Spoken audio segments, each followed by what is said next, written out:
তো আজকে আমি কোথায় যাচ্ছি সেটা তো তোমরা একটু পরেই দেখতে পাবে, কিন্তু তার আগে কিভাবে রেডি হয়ে যাব সেটা তোমাদের সাথে শেয়ার করি। প্রথমেই কিন্তু স্নান করে এসে জামা পরে নিয়েছি, তারপরে মেখে নিয়েছি মুখের টোনার, আর তারপরে মাখবো একটু সিরাম। যেহেতু এখন অনেকটাই ঠান্ডা ঠান্ডা পড়ে গেছে, তাই কিন্তু মুখটা একটু ড্রাই হয়ে থাকে।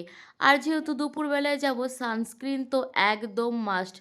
এই দিনের বেলায় এত গরম পড়ছে আর রাত্রে কিন্তু অনেক ঠান্ডা পড়ছে, যার জন্য কিন্তু স্কিনটা পুরোপুরি ড্রাই হয়ে যাচ্ছে।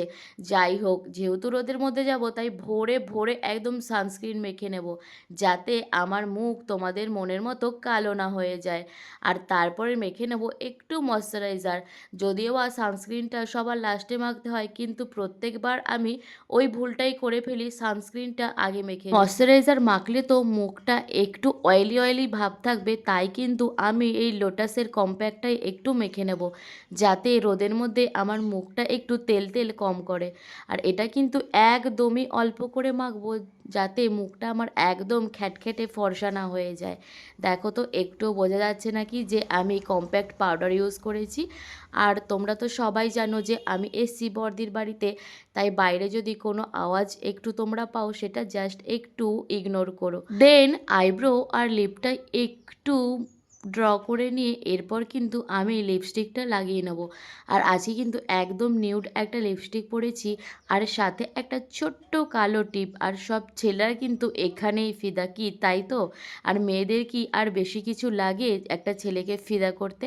আরে না না, তোমাদের সাথে জাস্ট আমি মজাই করছিলাম।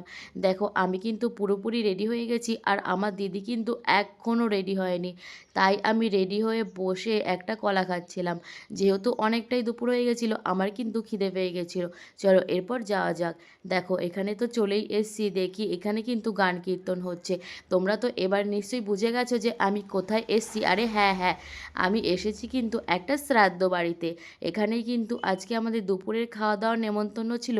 চলো এরপর ভালো করে পেট পুজোটা করা যাক। টাটা।